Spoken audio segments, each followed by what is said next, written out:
RRB, l'invité du matin.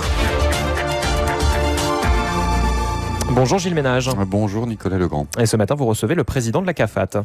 Jean-Pierre Cabard, bonjour. Bonjour. Et merci d'avoir accepté notre invitation. Ce matin, nous sommes le mercredi 1er septembre. Comment va la CAFAT ? La CAFAT, elle va comme c'était prévu, c'est-à-dire au plus mal. Mais bon, encore une fois, moi je suis un peu fatigué de venir prêcher le fait qu'on est dans les difficultés les plus terribles, que demain on va mourir. Les Calédoniens commencent peut-être à se demander si c'est bien vrai.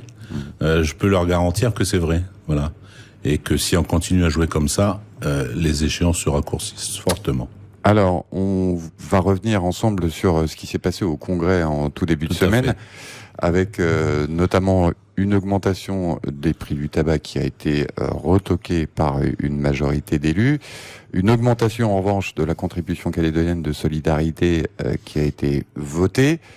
Tout le monde et la majorité des élus non indépendantistes au Congrès ont signalé quand même que tout ça, ça faisait partie d'un plan global et que là, on n'avait aucun fléchage de ces mesures qui ressemblent un peu à des pansements sur une jambe de bois, c'est bien ça ? Écoutez, moi je vais pas porter de jugement sur le vote du Congrès. Les élus sont là pour décider de ce qu'ils pensent être le mieux pour la Calédonie, j'espère. Ce que je trouve bizarre, c'est que ces propositions qui ont été portées lundi après-midi au Congrès, elles sont pas là pour répondre aux problèmes du RUAM complètement, quoi. Je veux dire, comment on fait aujourd'hui avec les mesures qui sont présentées. Alors, si elles s'inscrivent dans un plan qui nous amène à plus ou moins brève échéance à régler le problème du RUAM, pas de souci. C'était ce qui se passait lorsqu'on nous a présenté le précédent plan. On avait une vision quand même sur ce que devait devenir le RUAM avec les différentes réformes qui devaient être mises en place. Là, pour le moment, c'est pas le cas. Alors, je dis pas que ce qui a été proposé c'est bien ou c'est pas bien, puisque c'est censé apporter des ressources supplémentaires au RUAM. Moi, je suis pas contre. Mais ce que je dis, c'est simplement qu'à un moment donné, il faut qu'on sache ce qu'on veut faire avec ce RUAM. Et là aussi, je dis, faisons très attention parce que à force de parler du RUAM, on oublie complètement qu'il y a d'autres régimes de protection sociale qui sont aussi, eux, dans la difficulté. Voilà. C'est-à-dire, il y a d'autres régimes qui, effectivement, ne vont pas bien. On pense au régime des accidents du travail, notamment. Notamment le régime d'accident du travail, le régime du chômage, le régime de la retraite, qui est très, très important pour un bon nombre de Calédoniens.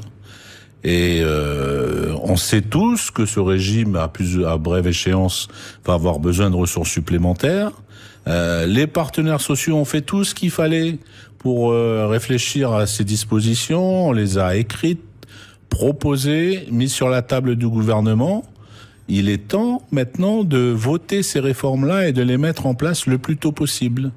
La démarche, elle a été la même pour les accidents du travail. Les discussions, elles ont eu lieu. Il y a des propositions qui sont faites. Il faut les mettre en œuvre rapidement. Et le RUAM, c'est le plus gros aspect, évidemment. Mais il ne faut pas que ça masque aussi le reste.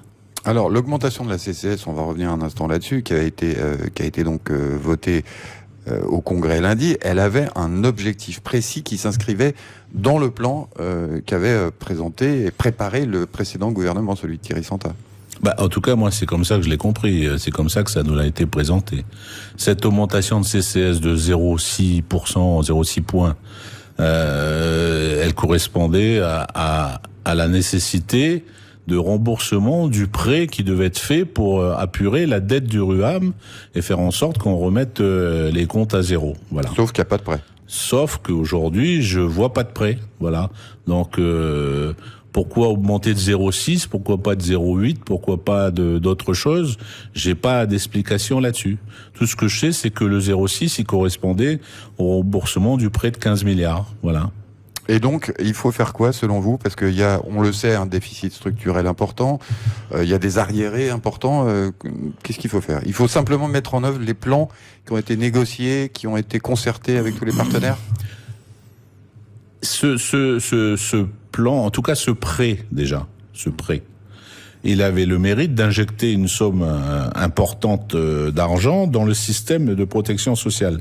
Donc de faire en sorte qu'au moins pour l'année 2021 et puis début de l'année 2022, on règle, on diffère un peu le problème du RUAM, de façon à se laisser le temps de mettre en place toutes ces réformes peut-être qui étaient aussi proposées par précédemment, hein, la taxe sur le sucre, toutes ces choses-là, les augmentations d'autres taxes qui permettaient d'alimenter le RUAM, tout ça, ça prend un peu plus de temps. Donc ça permettait de mettre en place tout ça. Puis ça avait aussi un gros avantage, c'est que ça supprimait, ça donner l'argent qui est nécessaire à l'ensemble des fournisseurs et tout ça qui subissent aujourd'hui plus de 4 milliards d'arriérés de paiement, quoi. Comment on fait, Jean-Pierre Cabard, pour passer le cap de la fin de l'année, là? Moi, je sais pas. Je sais pas faire ça. Et je dis que aujourd'hui, si on n'a pas une discussion très très rapidement, moi j'en appelle au Congrès et je souhaite qu'on soit reçu rapidement par la commission qui avait été créée, je crois, ou etc., pour qu'on ait cette discussion très vite, sinon on va dans le mur. Ça veut dire qu'il faut trouver de l'argent, combien d'argent et en combien de temps? Bah écoutez, ça dépend ce qu'on veut faire. Ça dépend si on veut enfin, et c'est depuis le temps qu'on le répète, si on veut enfin mettre en place un plan de façon à ne plus avoir à revenir à mettre le couvert tous les 3 mois, ou si on veut juste chercher de l'argent pour arriver au 12 décembre ou au 31 décembre. Hein. Faut être clair à un moment donné. Et les réformes, à votre avis, elles sont faisables dans les circonstances actuelles? Je peux pas répondre à ça. C'est une affaire purement de politique. Moi, vu de mon côté, on a le sentiment quand même que les indépendantistes se sont opposés à cette idée de prêt, à l'idée d'un prêt à l'État, pour des raisons justement politiques quand même. Je sais pas. Il faut leur demander. Est-ce que c'est que ça? Est-ce qu'ils considèrent que peut-être ils peuvent faire autrement? En tout cas, c'est ce qu'ils ont dit. À ce moment-là, il faut faire très très vite, quoi, hein, parce que là, on n'a plus le temps. L'échéance, c'est quand? L'échéance, c'est demain. C'est voilà.